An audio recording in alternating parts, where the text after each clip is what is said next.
ನಮಸ್ತೆ friends, welcome back to my channel. ಇವತ್ತು ಸಂಕಷ್ಟ ಚತುರ್ಥಿ. ಹಾಗೆ ನಾರ್ತಲ್ಲಿ ಕರ್ವಾ ಚೌತ್ ಅಂತ ಹೇಳ್ತಾರೆ.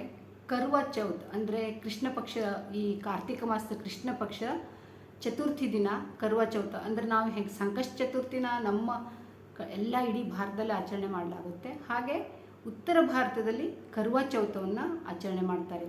ಕರ್ವಾ ಚೌತ್ ಅಂದರೆ ಏನು ಅಂತ ಸ್ವಲ್ಪ ನನಗೆ ತಿಳಿದಿದ್ದನ್ನು ಹೇಳ್ತೀನಿ. ಕರ್ವಾ ಚೌತ್ ಅಂದರೆ ಇವತ್ತು ಕಾರ್ತಿಕ ಮಾಸ ಈಗ ಸ್ಟಾರ್ಟ್ ಆಗಿದೆ. ಕಾರ್ತಿಕ ಮಾಸದ ಇವತ್ತು ಚತುರ್ಥಿ, ಕೃಷ್ಣ ಪಕ್ಷ ಚತುರ್ಥಿ ಇವತ್ತು ಅಲ್ವಾ ಮಿತಿ.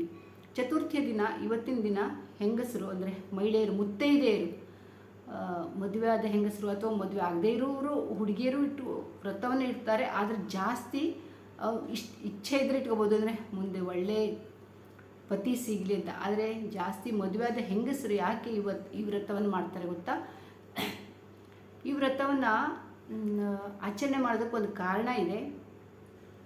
ಇದು ಉತ್ತರ ಭಾರತದಲ್ಲಿ ರಾಜಸ್ಥಾನ, ಉತ್ತರ ಪ್ರದೇಶದಲ್ಲಿ ಮತ್ತು ಬಿಹಾರ್, ಮಧ್ಯಪ್ರದೇಶ್, ಹರಿಯಾಣ, ಪಂಜಾಬ್ ಈ ಕಡೆ ತುಂಬಾ ಮಾಡ್ತಾರೆ. ರಾಜಸ್ಥಾನ, ಪಂಜಾಬ್ಗಳಲ್ಲಂತೂ ಪ್ರತಿಯೊಬ್ಬರು ಇವತ್ತಿನ ದಿನ ಆಚರಣೆ ಮಾಡ್ತಾರೆ ಕರ್ವಾ ಚೌತವನ್ನು. ನಾನು ಬಹಳಷ್ಟು ನನ್ನ ಅಕ್ಕಪಕ್ಕದವ್ರನ್ನೆಲ್ಲ ನೋಡಿದ್ದೀನಿ, ಅದಕ್ಕೆ ನನಗೆ ಅವ್ರ ಹತ್ರ ಎಲ್ಲ ಕೇಳ್ತಿದ್ದೆ ಯಾಕೆ ಏನು ಅಂತ.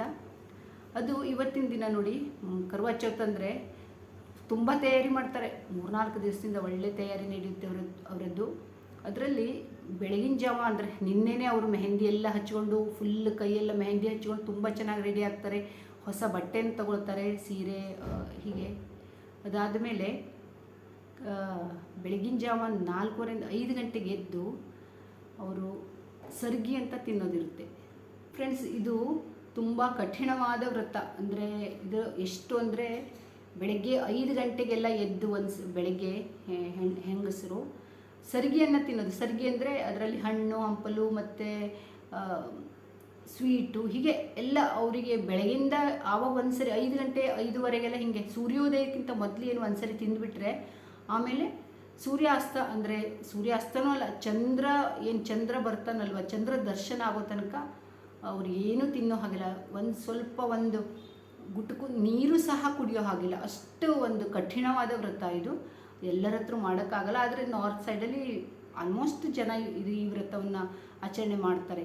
ಯಾಕೆ ಆಚರಣೆ ಮಾಡ್ತಾರೆ ಅಂತ ನಾನು ಹೇಳ್ತೀನಿ. ಆಮೇಲೆ ಅದಕ್ಕಿಂತ ಮೊದಲು ಈ ಸರ್ಗಿ ಅಂದರೆ ಏನು, ಅದೇ ಹೇಳಿದ್ನಲ್ಲ, ಈ ಸ್ವೀಟು ಮತ್ತು ಒಟ್ಟು ಹೊಟ್ಟೆ ತುಂಬುವಂಥದ್ದು ಹಣ್ಣು ಹಂಪಲು ಸ್ವೀಟ್ಗಳು ಅವೆಲ್ಲ, ಅದನ್ನೆಲ್ಲ ಆ್ಯಕ್ಚುಲಿ ಗಂಡನ ಮನೆಯಿಂದನೇ ಬರುತ್ತಂತೆ. ಅತ್ತೆ ಕೊಡ್ತಾರಂತೆ. ದೂರ ಇರ್ತಾರೆ ಅವರು ಅಂದರೆ ಯಾರಾದರೂ ಒಬ್ಬರು ಅದನ್ನು ಕೊಡಬೇಕಾಗುತ್ತಂತೆ. ಆಮೇಲೆ ಹೊಸ ಬಟ್ಟೆ, ಒಳ್ಳೆ ಚಂದ ಬಟ್ಟೆನ ಇವತ್ತಿನ ದಿನ ಅವರು ಉಟ್ಕೋತಾರೆ. ಆಮೇಲೆ ಬೆಳಗ್ಗೆನೇ ಅಂದರೆ 5 ಗಂಟೆ 5:15 ಏನು ಎದ್ದು ರೆಡಿ ಅದನ್ನೆಲ್ಲ ತಿಂದ್ಕೊಂಡು, ಸರ್ಗಿ ತಿಂದ್ಕೊಂಡು ಬೇಕಾದರೆ ನಿದ್ದೆ ಮಾಡ್ಬೋದು.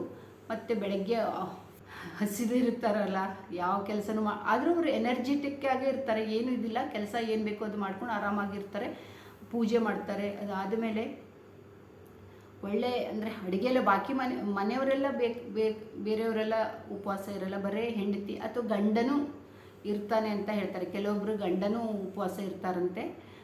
ಗಂಡನ ಇದು ಯಾಕೆಂದ್ರೆ ಗಂಡನ ಆಯುರಾರೋಗ್ಯ ಅಥವಾ ದೀರ್ಘಾಯುಷ್ಯ ಇರಲಿ, ಗಂಡನಿಗೆ ದೀರ್ಘಾಯುಷ್ಯ ಇರಲಿ ಅಂತ ಒಂದು ಅದ್ರ ಸಲುವಾಗಿ ವ್ರತ ಮಾಡೋದು. ಆಯುರಾರೋಗ್ಯ ಹೆಚ್ಚಾಗಲಿ, ಗಂಡನ ದೀರ್ಘಾಯುಷ್ಯ ಸಲುವಾಗಿ ಈ ವ್ರತವನ್ನು ಮಾಡ್ತಾರೆ. ಇದು ಇದಕ್ಕೊಂದು ಸಣ್ಣ ಕಥೆನೂ ಇದೆ. ನಾನು ಅವ್ರ ಕಥೆ ಹೇಳುವಾಗೆಲ್ಲ ಕೇಳ್ತಿದ್ದೆ. ಮತ್ತು ಅವರು ಒಂದು ಕರ್ವಾ ಮಾತಾ ಅಂತ ಅದನ್ನು ಒಂದು ಪುಸ್ತಕ ಓದ್ತಾರೆ, ಪೂಜೆ ಮಾಡ್ತಾರೆ. ಸಂಜೆಗೆ ಅವರೆಲ್ಲ ರೆಡಿಯಾಗಿ, ತುಂಬ ಚೆನ್ನಾಗಿ ರೆಡಿಯಾಗಿ, ಫುಲ್ಲು ಮದುಮಗಳ ಹಾಗೆ ರೆಡಿ ಆಗ್ತಾರೆ ಗೊತ್ತಾ.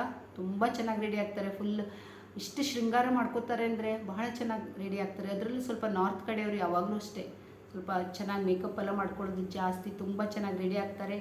ಸಂಜೆ ಪೂಜೆ ಎಲ್ಲ ಮಾಡ್ತಾರೆ. ಕರ್ವಾ ಮಾತಾ ಅಂತ ಒಂದು ಪುಸ್ತಕ ಇದೆ, ಪುಸ್ತಕ ಇರುತ್ತಂತೆ, ಅದನ್ನು ಓದ್ತಾರೆ. ಆಮೇಲೆ ಅಕ್ಕಪಕ್ಕದವ್ರನ್ನೆಲ್ಲ ಕರೀತಾರೆ ಪೂಜೆ ಟೈಮ್ನಲ್ಲಿ. ಒಂಥರ ಚೆನ್ನಾಗಿ ಮಾಡ್ತಾರೆ. ಎಲ್ಲರೂ ಸೇರಿ ವ್ರತವನ್ನು ಜಾಸ್ತಿ ಮಾಡೋದಂದರೆ.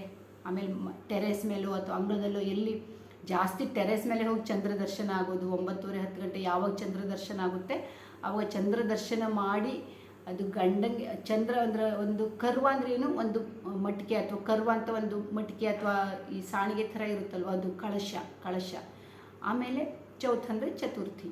ಅದನ್ನು ಇಟ್ಕೊಂಡು ಅದರಲ್ಲಿ ಶೃಂಗಾರ ಮಾಡಿಕೊಂಡು ಎಲ್ಲ ಅಂದರೆ ಮುತ್ತೈದೆಯರ ಸಾಮಾನು ಏನೇನು ಅರಿಶಿನ ಕುಂಕುಮ ಮತ್ತು ದೀಪ ಹಚ್ಕೊಂಡು ಒಂದು ಇದರಲ್ಲಿ ದೀಪ ಹಚ್ಕೊಂಡು ಪೂಜೆ ಮಾಡೋದು, ಚಂದ್ರನ ಪೂಜೆ ಮಾಡೋದು. ಅದಾದ ಮೇಲೆ ಗಂಡನಿಗೆ ಈ ನೀವು ನೋಡಿರ್ಬೋದು ಫಿಲ್ಮಲ್ಲೆಲ್ಲ, ನಾನು ಅವ್ರದ್ದು ಅದರಲ್ಲೇ ಅವ್ರು ಮಾಡುವಾಗ ನೋಡಿದ್ದೀನಿ, ಅದಕ್ಕೆ ಹೇಳ್ತೀನಿ. ಈಗ ಫಿಲ್ಮಲ್ಲಿ ಎಲ್ಲ ಕಡೆನೂ ಇದ್ದೇ ಇರುತ್ತೆ ಈ ಕರ್ವಾ ಚೌತ್ ಅನ್ನೋದು, ತುಂಬ ದೊಡ್ಡ ಹಬ್ಬ ಅವರದ್ದು. ಹಿಂದಿ ಫಿಲ್ಮು ಅಥವಾ ಹಿಂದಿ ಸೀರಿಯಲ್ಗಳಲ್ಲಂತೂ ಭಾಳನೇ ಇರುತ್ತೆ, ಕನ್ನಡದಲ್ಲಿ ನಂಗೆ ಅಷ್ಟು ಗೊತ್ತಿಲ್ಲ.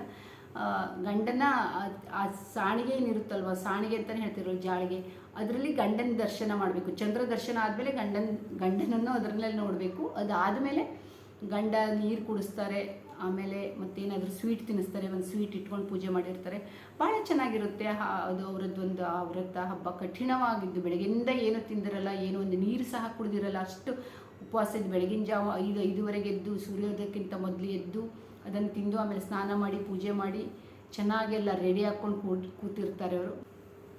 ಮನೆ ಕೆಲಸನೂ ಮಾಡ್ತಾರೆ, ಆ್ಯಕ್ಟಿವ್ ಇರ್ತಾರೆ ಅವರು. ಇದನ್ನು ಯಾಕೆ ಆಚರಣೆ ಮಾಡ್ತಾರೆ ಅಂತ ಒಂದು ಹೇಳ್ತೀನಿ ಅಂತ ಹೇಳಿದೆ ಅಲ್ವಾ. ನಾವು ಎಲ್ರಿಗೂ ಗೊತ್ತು ಸತ್ಯವಾನ್ ಸಾವಿತ್ರಿ ಒಂದು ಕಥೆ ಅಲ್ವಾ. ಸತ್ಯವಾನನ್ನು ಯಮರಾಯ ಬಂದು ನಾನು ತಗೊಂಡು ಹೋಗ್ತೀನಿ, ಅವನನ್ನು ಕರ್ಕೊಂಡು ಹೋಗಲಿಕ್ಕೆ ಅಂತ ಬಂದಾಗ ಸಾವಿತ್ರಿ ತನ್ನ ಪತಿವ್ರತೆ ಧರ್ಮವನ್ನು ಇದು ಮಾಡ್ತಾಳೆ. ಅವಳು ತನ್ನ ಗಂಡನ್ನ ಕರ್ಕೊಂಡು ಹೋಗ್ಲಿಕ್ಕೆ ಬಿಡಲ್ಲ, ಪತಿವ್ರತೆ ಧರ್ಮವನ್ನು ಇದು ಮಾಡಿ ಅವಳಿಗೆ ಅವಳ ಧರ್ಮಕ್ಕೆ, ಅವಳು ಒಂದು ಪತಿವ್ರತೆ ಧರ್ಮಕ್ಕೆ ಯಮರಾಜ ಇದಾಗ್ಬಿಡ್ತಾನಲ್ವ, ಮರಳಿ ಹೋಗಿ ಅಂದರೆ ಅವಳು ಇದಕ್ಕೆ ಅವಳ ಒಂದು ಪತಿವ್ರತೆ ಇದಕ್ಕೆ ವ್ರತಕ್ಕೆ ಅವನನ್ನು ಸತ್ಯವನನ್ನು ಕರ್ಕೊಂಡು ಹೋಗಲ್ಲ ತನ್ನ ಜೊತೆಗೆ, ಅಂದರೆ ಸಾವು ಬರಲ್ಲ. ತನ್ನ ಗಂಡನ್ನು ಪ್ರಾಣಾಪಾಯದಿಂದ ಪಾರು ಮಾಡ್ತಾಳೆ ಸಾವಿತ್ರಿ ಸತ್ಯವನನ್ನು. ಇದು ಒಂದು ಪೌರಾಣಿಕ ಕಥೆ ಇದೆ ಅಲ್ವಾ. ಅದರ ಸಲುವಾಗಿ ಇದರಲ್ಲೂ ಹಾಗೆ ತನ್ನ ಗಂಡನಿಗೆ ಅಂದರೆ ದೀರ್ಘಾಯುಷ್ಯ ಇರಲಿ, ಆರೋಗ್ಯದಿಂದ ಇರಲಿ ಅಂತ ಪತ್ನಿ ಈ ವ್ರತವನ್ನು ಆಚರಣೆ ಮಾಡೋದು ಬಹಳ ಒಂದು ಒಳ್ಳೆಯ ಪದ್ಧತಿ ನಮ್ಮ ಹಿಂದೂ ಸಂಪ್ರದಾಯದಲ್ಲಿ. ನಾರ್ತ್ ಕಡೆ ಅಷ್ಟು, ನಮ್ಮ ದಕ್ಷಿಣ ಭಾರತದಲ್ಲಿ, ನಮ್ಮ ಸೌತ್ ಕಡೆ ಅಂತೂ ಎಲ್ಲೂ ಮಾಡಲ್ಲ, ಆದರೆ ನಾನು ನೋಡಿಲ್ಲ. ಹಾಗಾಗಿ ಇದು ಒಂಥರ ಕಠಿಣ ವ್ರತನೇ ಅಂತ ಹೇಳ್ಬೋದು. ಹೇಳ್ತಾರೆ ಭಾಳ ಇದಾಗುತ್ತೆ ಅಂತ, ಬಾಯೆಲ್ಲ ಒಣಗಿದ್ರೂ ನೀರು ಸಹ ಕುಡಿಯೋ ಹಾಗಿಲ್ಲ. ಆಮೇಲೆ ರಾತ್ರಿ ಎಲ್ಲರೂ ತುಂಬ ಚೆನ್ನಾಗಿ ವೆರೈಟಿ ಅಡುಗೆ ಮಾಡಿರ್ತಾರೆ. ಹಬ್ಬ ಅಲ್ವ, ಅದೊಂದು ದೊಡ್ಡದು ಹಬ್ಬ ಅವರಿಗೆ. ಇವತ್ತಿನ ದಿನ ಅವರು ಚಂದ್ರ ದರ್ಶನ ಆದಮೇಲೆ ಚೆನ್ನಾಗಿ ಊಟ ಎಲ್ಲರೂ ಸೇರಿ ಅವ್ರ ಮನೇಲಿ ಅತಿಥಿಗಳು ಬಂದಿರ್ತಾರೆ, ಅಂದರೆ ಗೆಸ್ಟ್ ಎಲ್ಲ ಬಂದಿರ್ತಾರೆ ಎಲ್ಲರೂ ಸೇರಿ, ಅಂದರೆ ಆಲ್ಮೋಸ್ಟು ಹತ್ತಿರದವ್ರು ರಿಲೇಟಿವ್ಸ್ ಎಲ್ಲ ಸೇರಿ ಒಂದೇ ಮನೆಯಲ್ಲಿ ಆಚರಣೆ ಮಾಡೋದು ಇರುತ್ತೆ. ಎಷ್ಟೋ ಕಡೆ ಹಾಗೆ ಮಾಡ್ತಾರಂತೆ. ಇನ್ನು ಹತ್ತಿರ ಯಾರೂ ಇಲ್ಲ ಅಂದರೆ ಒಬ್ಬರೊಬ್ಬರೇ ಮಾಡೋದು. ಅದ್ರ ಒಳ್ಳೆ ಒಂದು ಇದು ಅವರದ್ದು ಒಂದು ವ್ರತ ಅನ್ನೋದಕ್ಕಿಂತ ಒಂದು ದೊಡ್ಡ ಹಬ್ಬ. ಎಲ್ಲರೂ ಮಂದಿಯೆಲ್ಲ ಒಳ್ಳೆ ಡ್ರೆಸ್ ಹಾಕ್ಕೊಂಡು ಚೆನ್ನಾಗಿ ಕರ್ವಾ ಚೌತವನ್ನು ಆಚರಣೆ ಮಾಡ್ತಾರೆ, ನಾನು ನೋಡಿದ್ದೀನಿ. ಇದೊಂದು ತುಂಬ ಒಂದು ಒಳ್ಳೆ ಪವಿತ್ರವಾದ ಒಂದು ಹಬ್ಬ. ಎಲ್ರಿಗೂ ನಾನು ಹೇಳ್ತೀನಿ ಹ್ಯಾಪಿ ಕರ್ವಾ ಚೌತ್ ಅಂತ. ಕರ್ವಾ ಚೌತ್ ಒಂದು ವ್ರತ ಹೀಗೆ ನಾರ್ತ್ ಸೈಡಲ್ಲಿ ಮಾಡ್ತಾರೆ ಅಂತ ನನಗೂ ಫಸ್ಟ್ ಏನು ಇದ್ರ ಬಗ್ಗೆ ಗೊತ್ತಿರಲಿಲ್ಲ. ಆಮೇಲೆ ನಾನು ಭಾಳಷ್ಟು ಜನರು ನೋಡಿದಾಗ ಕೇಳ್ತಿದ್ದೆ ಇವತ್ತಿನ ದಿನ ಕರ್ವಾ ಚೌತ್ ಅಂದರೆ ಏನು ಅಂತ. ಆಮೇಲೆ ನಾನು ಹಿಂದಿ ಸೀರಿಯಲೆಲ್ಲ ನೋಡಿದಾಗ ನಂಗೆ ಗೊತ್ತಾಯಿತು. ಅದು ಅಲ್ಲದೆ ಸುಮಾರು ಜನ ನನ್ನ ಪರಿಚಯದವರೆಲ್ಲ ಇದ್ರು, ಅವ್ರು ಹೇಳ್ತಿದ್ರು ಹಿಂಗೆ ಇವತ್ತಿನ ದಿನ ನಾವು ಈ ಥರ ಮಾಡ್ತೀವಿ ಅಂತ. ಚೆನ್ನಾಗಿ ಶೃಂಗಾರ ಮಾಡಿಕೊಂಡು ಈ ಸರ್ಗಿ ಅಂದರೆ ಅದೇ ಹಿಂಗೆ ಉಪವಾಸಕ್ಕೆ ಎಲ್ಲ ಬೆಳಗ್ಗೆನೇ ಒಂದು ಸರಿ ಫುಲ್ ತಿನ್ಕೊಬಿಡೋದು. ಆಮೇಲೆ ಟೀ ಎಲ್ಲ ಕುಡ್ಕೊಂಡು, ಟೀನೋ ಕಾಫಿನೋ, ಆಮೇಲೆ ಇಡೀ ದಿನ ಏನೂ ತಿನ್ನಲ್ಲ ಕುಡಿಯಲ್ಲ. ಇದು ಅವರದ್ದು ಒಂದು ಇವತ್ತಿನ ಒಂದು ಕಠಿಣವಾದ ವ್ರತ ಇರುತ್ತಂತೆ. ಸೊ ನನಗೆ ತಿಳಿದಿದ್ದನ್ನು ನಾನು ಹೇಳಿದೆ. ಮತ್ತು ಈ ಕರ್ವಾ ಚೌತ್ ಬಗ್ಗೆ ನಿಮಗೆ ಗೊತ್ತಿದ್ದರೆ ಹೇಳಿ, ನಿಮಗೇನಾದರೂ ಇದ್ರ ಬಗ್ಗೆ ಗೊತ್ತಿದ್ದರೆ ಹೇಳಿ. ಇಷ್ಟೇ ಹೇಳ್ತಾ ಇದ್ದೀನಿ ಅಂತ, ಇವತ್ತು ನನಗೆ ತಿಳಿದಿದ್ದನ್ನು ನಾನು ಹೇಳಿದೆ ಅಂತ ಹೇಳಿ ಈ ವಿಡಿಯೋನ ಇಲ್ಲಿಗೆ ಎಂಡ್ ಮಾಡ್ತೀನಿ. ಇಷ್ಟ ಆಯಿತು ಅಂದ್ಕೊಂಡಿದ್ದೀನಿ. ಇಷ್ಟ ಆದರೆ ಒಂದು ಲೈಕ್ ಮಾಡಿ. ತುಂಬ ಲೇಟಾಗಿ ಹೋಯ್ತು ಇವತ್ತು, ಗೊತ್ತಾ. ನಾನು ದೀಪಾವಳಿ ಅಲ್ವಾ, ಈಗ ದೀಪಾವಳಿ ಹತ್ತಿರ ಬರ್ತಾಯಿದ್ದು ನೋಡಿ. ಈಗಲೇ ಪಟಾಕಿ ಎಲ್ಲ ತುಂಬ ದಿವಸದಿಂದ ಹೊಡಿತಾ ಇದ್ದಾರೆ ನಮ್ಮ ಕಡೆ, ಇಲ್ಲಿ ನಾವಿರೋ ಕಡೆ ಎಲ್ಲ. ಮನೆಯೆಲ್ಲ ಧೂಳು. ಮನೆ ದೀಪಾವಳಿ ಅಂದ ಕೂಡಲೇ ದೀಪಾವಳಿ ಕ್ಲೀನಿಂಗು ಒಂದೊಂದೇ ಕ್ಲೀನಿಂಗ್ ಮಾಡ್ತಾ ಲೇಟಾಗೋಯ್ತು ಇವತ್ತು ವೀಡಿಯೋ. ಆದರೂ ಒಂದು ವೀಡಿಯೋ ಹಾಕೋಣ, ಕರ್ವಾ ಚೌತ್ ಇದೆ ಅಂತ ಇವತ್ತು ಅದ್ರ ಬಗ್ಗೆನೇ ವೀಡಿಯೋ ಹಾಕೋಣ ಅಂತ ಒಂದು ಸಣ್ಣ ವೀಡಿಯೋ ಮಾಡಿದೆ. ಮತ್ತು ನಿಮಗೆ ಇಷ್ಟ ಆಯಿತು ಅಂದ್ಕೊಂಡಿದ್ದೀನಿ. ಇಷ್ಟ ಆದರೆ ಲೈಕ್ ಮಾಡಿ, ಫಸ್ಟ್ ಟೈಮ್ ಬಂದಿದ್ದಿದ್ರೆ ಸಬ್ಸ್ಕ್ರೈಬ್ ಮಾಡ್ಕೊಂಡು ನೋಡಿ ಅಂತ ಹೇಳ್ತಾ ಮತ್ತೊಂದು ಸರಿ ಹೇಳ್ತೀನಿ, ಎಲ್ರಿಗೂ ಸಂಕಷ್ಟ ಚತುರ್ಥಿಯ ಹಾರ್ದಿಕ ಶುಭಾಶಯಗಳು. ನಿಮ್ಮ ಮನೆಯಲ್ಲೂ ನೀವೆಲ್ಲ ಹೀಗೆ ಸಂಕಷ್ಟಿ ಆಚರಣೆ ಮಾಡ್ತೀರಾ, ಮನೆ ಕ್ಲೀನಿಂಗ್ ಮಾಡ್ತಾ ಇದ್ದೀರಾ ದೀಪಾವಳಿದು ಏನು ಅಂತ ಹೇಳಿ. ಓಕೆ, ಬಾಯ್ ಬಾಯ್. ಮತ್ತೆ ಸಿಗೋಣ ಇನ್ನೊಂದು ವಿಡಿಯೋದೊಂದಿಗೆ.